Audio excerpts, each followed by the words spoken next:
warahmatullahi wabarakatuh. Selamat pagi anak-anak.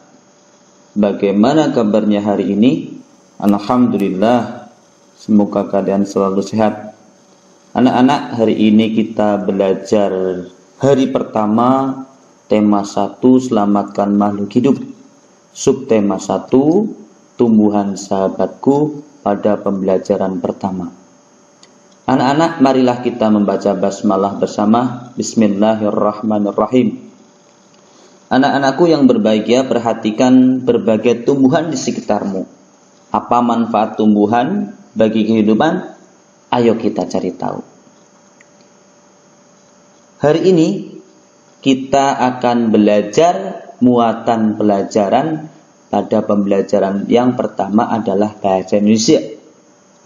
Yang kedua adalah pembelajaran IPA. Yang ketiga adalah muatan pelajaran IPS. Adapun tujuan pembelajaran kali ini adalah setelah membaca teks tentang perkembangbiakan tumbuhan, Pak Guru harap kalian mampu menemukan ide pokok dan informasi penting dengan benar. Setelah mengamati gambar bunga, Pak Guru harap kalian mampu mengidentifikasi perkembangbiakan generatif melalui gambar yang Pak Guru sajikan dengan tepat. Pak Guru juga berharap setelah membaca teks tentang ASEAN dan kehidupan sosial budayanya, kalian mampu menyebutkan kehidupan sosial budaya dari 2 negara di Asia Tenggara terkait kondisi geografisnya dengan benar. Anak-anakku yang berbahagia, mari kita memasuki materi yang pertama. Bahasa Indonesia. Pengertian teks laporan hasil pengamatan. Apa itu teks laporan? Teks laporan adalah teks yang berisi informasi berdasarkan pengamatan yang sudah dilakukan. Teks laporan hasil pengamatan berisi informasi umum, berisi fakta-fakta dan simpulan. Tentu saja dalam teks laporan itu ada yang namanya ide pokok. Apa sih ide pokok? Ide pokok adalah ide yang mendasari suatu paragraf. Coba perhatikan, ini adalah gambar contoh tumbuhan yang menjadi pangan alternatif bangsa Indonesia. Perhatikan teks yang Pak Guru bacakan. Selain nasi dan jagung sebagai makanan pokok masyarakat Indonesia, terdapat pula singkong atau ketela. Singkong termasuk tanaman umbi-umbian. Pada tanaman singkong, bagian yang dijadikan makanan pokok adalah bagian umbi akar. Kalian tahu apa atau bagaimana cara perkembangbiakan ketela atau singkong? Bagus sekali, yaitu bisa dibudidayakan dengan stek batang. Coba, ide pokok paragraf ini adalah, ya betul sekali, singkong sebagai salah satu makanan pokok masyarakat Indonesia. Ini adalah contoh teks yang bisa diketahui ide pokoknya dalam sebuah paragraf. Kita lanjutkan ke pelajaran berikutnya. Perkembangbiakan tumbuhan secara generatif. Perhatikan ini gambar apa anak-anak? Ini adalah gambar bunga sepatu. Di dalam bunga sepatu itu ada putik, ada benang sari, ada tangkai bunga, ada mahkota. Ya, coba perhatikan.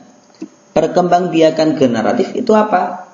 Perkembangbiakan generatif adalah perkembangbiakan yang terjadi melalui peluburan sel kelamin jantan dan sel kelamin betina. Sel kelamin jantan kalian tahu? Ya, sel kelamin jantan adalah benang sari dan sel kelamin betina adalah putik. Alat perkembangbiakan tumbuhan adalah bunga.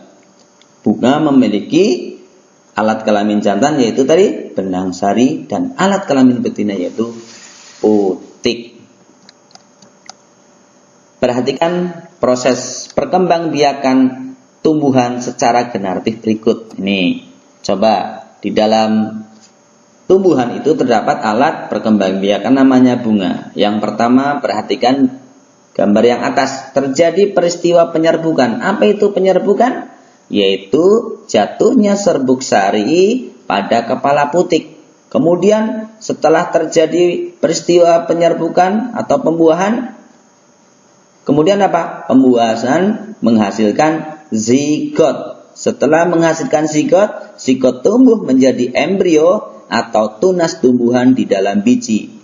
Biji berada di dalam buah, kemudian biji yang ditanam akan tumbuh menjadi tumbuhan baru.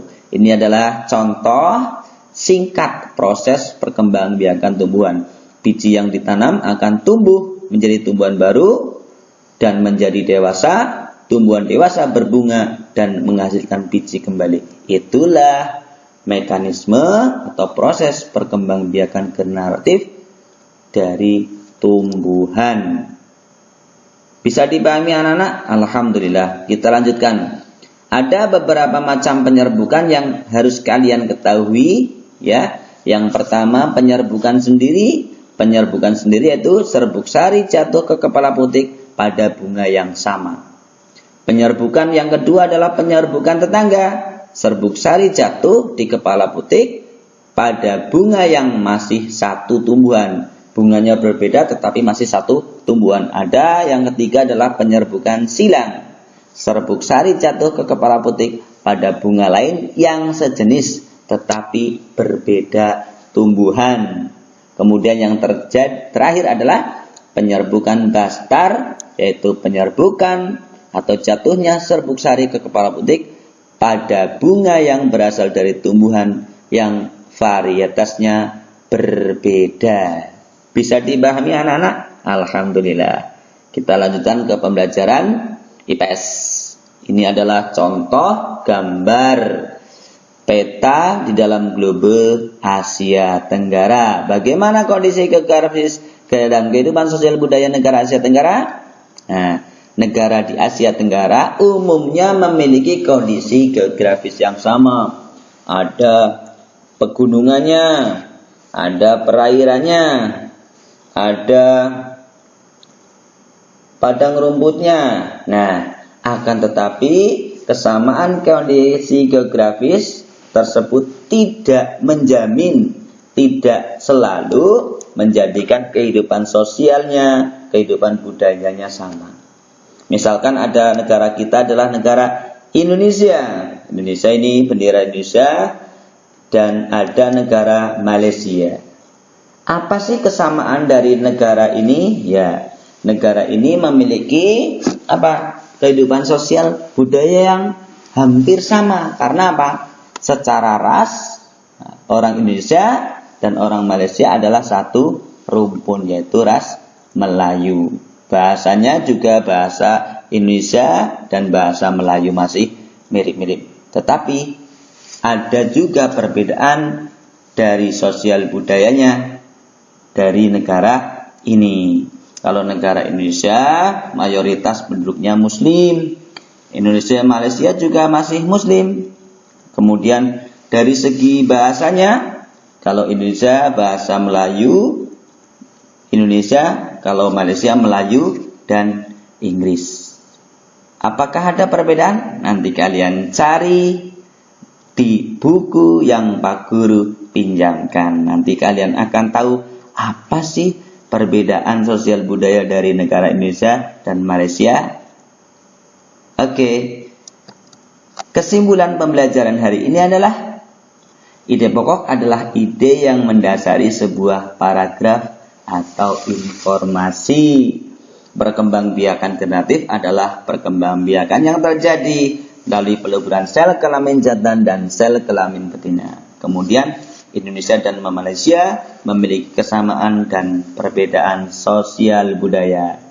Mungkin ini yang bisa Pak Guru sampaikan. Nanti kalian isi LKPD dari Pak Guru secara lengkap yang sudah Pak Guru tunjukkan setelah pembelajaran ini. Dari Pak Guru, jazakumullah khairan katsiran. Wassalamualaikum warahmatullahi wabarakatuh.